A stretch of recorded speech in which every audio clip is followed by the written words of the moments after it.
안녕하세요, 테크트리입니다. 요즘 IT 소식 몇 가지 준비해봤습니다. 바로 꼭! 2030년 파운드리 세계 1위를 향해 달려가고 있는 삼성전자가 세계 최초로 22년 상반기에 3나노미터 공법을 적용합니다.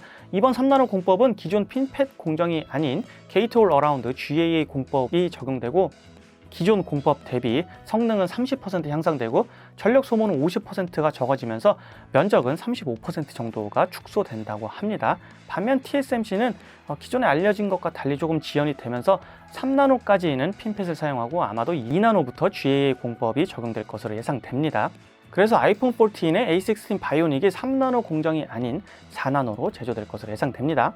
현재 10나노미터 이하가 주력 제품인 고객사로는 애플과 엔비디아, AMD, 퀄컴, 구글 등 생각보다 그렇게 많지는 않고, 이를 양산할 수 있는 회사도 TSMC와 삼성전자만 있다고 봐도 무방할 정도죠.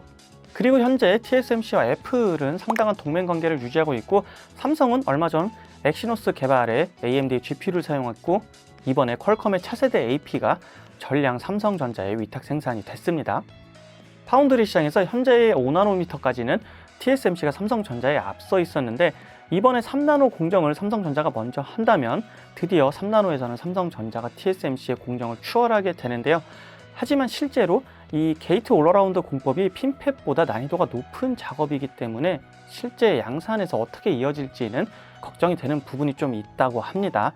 그래서 이번 3나노 공정에서 삼성전자가 실제 수율이 얼마나 나오고 효율성과 가격, 성능이 어떻게 나오는지에 따라서 단기적으로는 이 반도체 공정 시장에서 3나노미터가 굉장히 중요한 자리가 될 것으로 보입니다. 갈수록 치열해지는 반도체 공정 싸움에서 우리나라의 삼성전자가 또 하나의 세계 최초가 될 것으로 보이는데, 가슴이 웅장해지고 국뽕이 차오릅니다. 그죠? 얼마 전 애플은 레벨5 완전 자율주행 전기차를 2025년에 출시하겠다고 했는데요. 이 소식과 함께 주가가 치솟으면서 다시 전 세계 시총 1위가 됐죠. 불과 지난 영상에서 2위였는데, 아무튼 이 소식 이후 불과 2주 만에 애플카의 핵심 개발 인력이 잇따라 퇴사하고 있다는 소식이 전해졌습니다. 기존의 테슬라나 다른 회사에서 근무하던 많은 인력이 애플로 넘어오면서 타이탄 프로젝트가 진행 중이었는데, 이들 중에 상당수가 다시 포드나 에비에이션, 아스트라 같은 스타트업으로 자리를 옮기고 있다는 소식입니다. 그로 인해 타이탄 프로젝트에 약간 빨간 맛이 좀 들이오기 시작했고, 그래서 애플워치의 책임자던 케빈 린티가 최근 타이탄 프로젝트의 총괄 책임으로 들어왔다고 하네요. 어쨌든 왠지 애플이 한다고 하니까 2025년에 진짜 레벨5 자율주행차가 나올 것 같기도 합니다. 그리고 애플카 하면 거론되는 한국 기업이 하나 더 있죠. 바로 LG전자인데요. LG전자와 캐나다 마그나의 합작사인 LG 마그나가 계속해서 애플카와 관련되어지고 있고, 어떤 방향으로 협력을 할지도 기대가 됩니다. 아무튼 형님 빨리 만들어주세요. 우리가 PC에서 사용하는 저장 장치는 대부분 SSD랑 HDD를 사용하고 있는데, 이 인터페이스를 보면 SATA 방식과 PCI 익스프레스 방식이 있습니다. SATA는 예전 방식이라서 좀 느리고 PCI 익스프레스가 요즘 방식이라 훨씬 빠른데, SSD는 빠르지만 가격이 비싸다는 단점이 있고, HDD는 느리지만 가격이 싸다는 장점이 있죠. 그런데 얼마 전 시게이트에서 NVMe HDD를 공개했어요. 이중 헤드 구조를 적용해서 기존 하드디스크 대비 속도를 확 끌어올렸는데, 여기에 레이드를 구성하니까 SATA 인터페이스의 속도 한계를 넘어서서 PCI 익스프레스 인터페이스를 사용했다고 합니다. 그리고 이런 NVMe HDD 12대를 연결해서 시제품을 공개했는데, 아쉽게도 개인용이 아닌 서버용이라고 합니다. 그래서 주로 데이터 센터에서 사용이 될 것으로 보이고, 실제 제품도 2024년에 출시한다고 하는데, 이게 상용화가 잘 된다면 개인용으로 나와도 좋을 것 같습니다. 2021년 초 핏빛을 인수한 구글이 새로운 픽셀폰이 나오면서도 워치 출시에 대한 소식이 없었죠. 로안 프로젝트로 알려진 구글의 워치 프로젝트가 진행 중인데, 이번에 새로운 픽셀 워치의 이미지가 유출되면서 아마도 22년 1분기 3월쯤 출시가 예정된다고 합니다.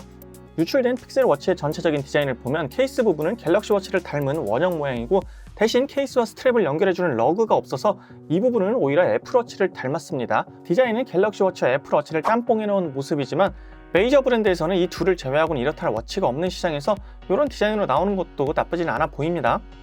요즘 인터넷을 보면 하루가 멀다 하고 가상인간 소식이 들려오는데, 이러다가 진짜 실제 인간의 출산율보다 가상인간의 출산율이, 생산율이라 그래야 되나?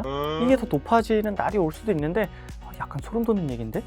그런데 실제로 메타버스나 NFT, 가상인간 이런 얘기 정말 많이 들어보셨을 거예요. 그래서 지금도 이 가상세계에서 부동산의 거래가 상당히 활발하고, 명품 가방이나 뭐 로고 사용권 이런 게 엄청 거래가 되고 있는데, 실제 세계보다 가상 세계가 더 중요해지는 날이 올 수도 있지 않을까 생각합니다. 옛날에 그런 영화도 있었죠. 뭐 이렇게 딱 꽂고 뭐 하면은 가상 세계로 들어가고, 매트릭스도 좀 세계관은 다르지만 그런 뭐 비슷한 거고, 아무튼 가상 인간을 모아봤습니다.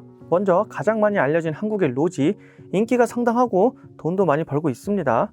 귀여운 이미지로 주목받은 한유아도 있었고 LG전자의 김래아도 있죠.